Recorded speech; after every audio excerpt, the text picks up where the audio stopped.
thought we'll do a bit of a study on Tavo, the parsha of the week, as expounded by Yeshayahu Leibowitz, so-called conscience of Israel. There's certainly a lot to learn. He criticized the state of Israel at the time. I think he wrote this around 1994, before he passed away, which is around the time that the Lubavitcher Rebbe passed away. He and the Rebbe had diametrically opposed views, which makes this study particularly interesting. Leibowitz came from a scientific background, so he took a very rationalistic approach to his Torah study, but he's still considered very much as a respected public intellectual, and had some very vehement criticism of the state while he was alive, especially in his later years. And as we see the violence getting more intense after 1994, the major operations, Protective Edge, Pillar of Defense, etc., happened after 2000. Without these great figures, I would include Rabbi Jonathan Sachs in there, who always tried for peace. We are more and more coming to a darker place. So maybe their memory and their insights, which are part of their souls, will shine a light into the future. So he writes, in this imposing sidra, Tavo, the sidra which contains the blessings and the curses, the marvelous destiny in the future, and the terrible taichacha, which is admonition, I would like to discuss only two verses. It is these two verses that I dare to regard as a type of key to understanding the most basic principle in the world of Jewish faith regarding the relationship between Israel and its God, or, if we wish to be very bold, between God of Israel and his nation.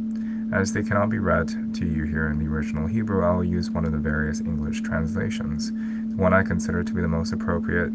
You have recognized God this day as your God, to walk in his ways and to keep his laws, his mitzvahs, and his judgments, and to obey him, and God has recognized you this day as his chosen people, as he promised you to keep all his mitzvahs.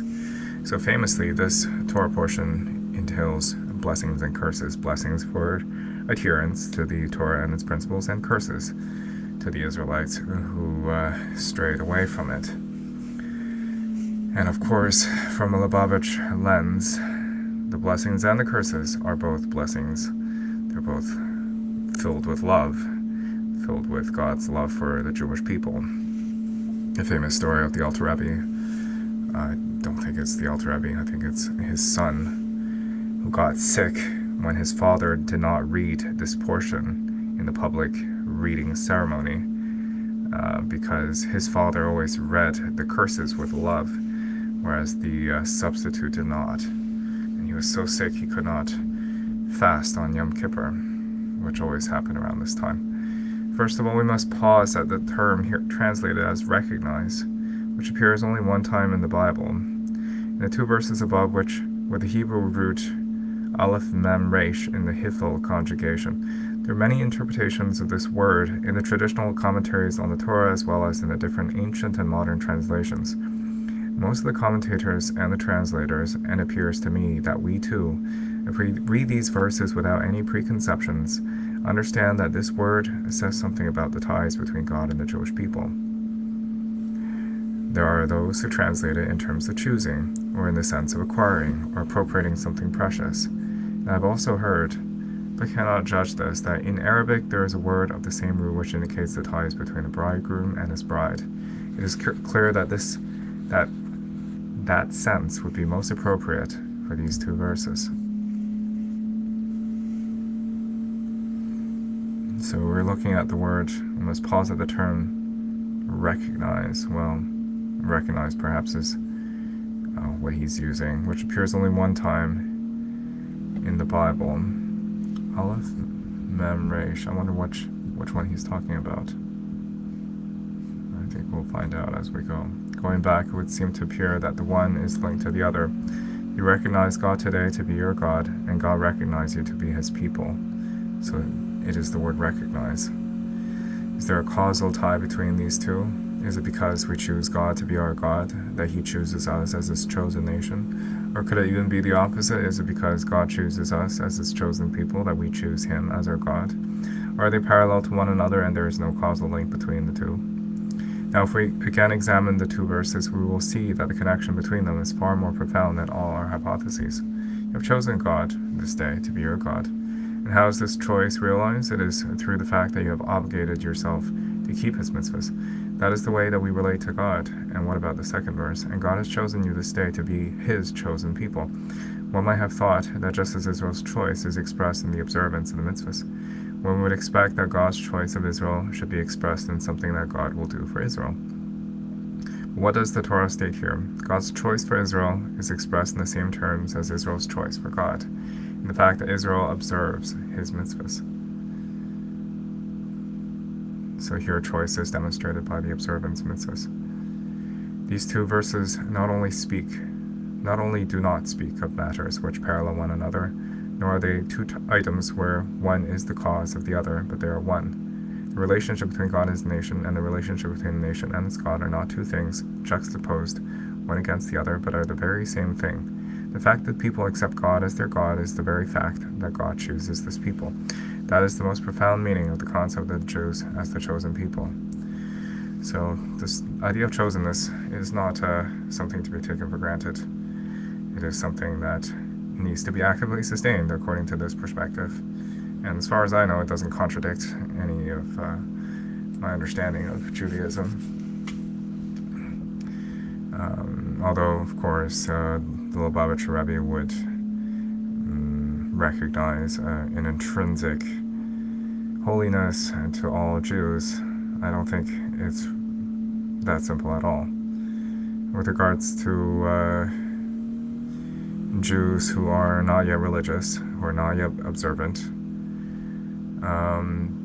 they are in some ways like Gerim. They're like in some ways strangers, and there are people who hold a Jewish law perspective that loving the stranger would apply to loving a Jew who is not familiar with Judaism, who are not familiar with the environs of the synagogue.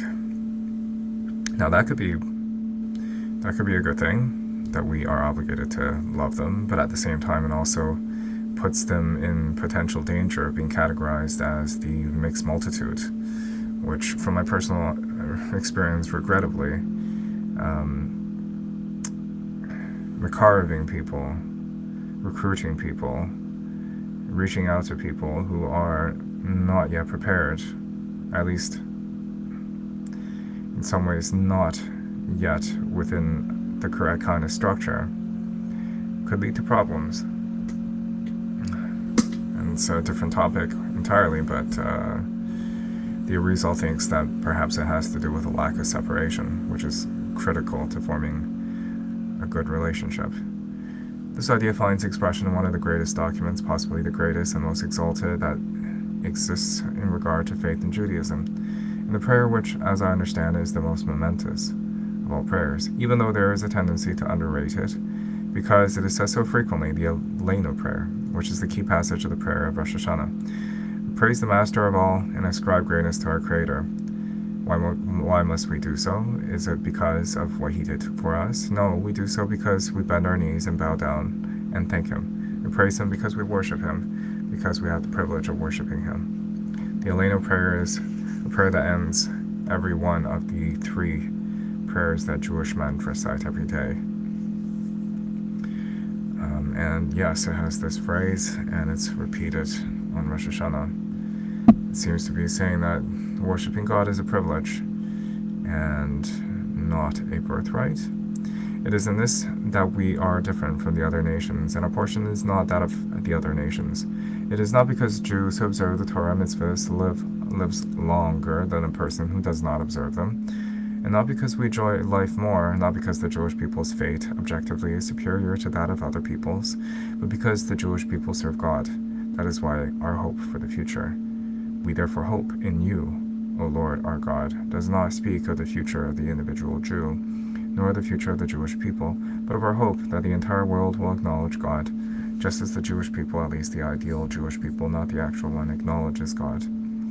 This is not a grant which we are given, but a great and difficult task which was imposed upon us, that God is our God and that we acknowledge Him as our God. That's quite profound. It doesn't leave for granted that the Jews are a chosen people. It doesn't take for granted that just because you're Jewish, there is any special sense of specialness. Aside from the fact that there is a special calling, there's the privilege of connecting to God. I think more can be said about this, but it's good for now.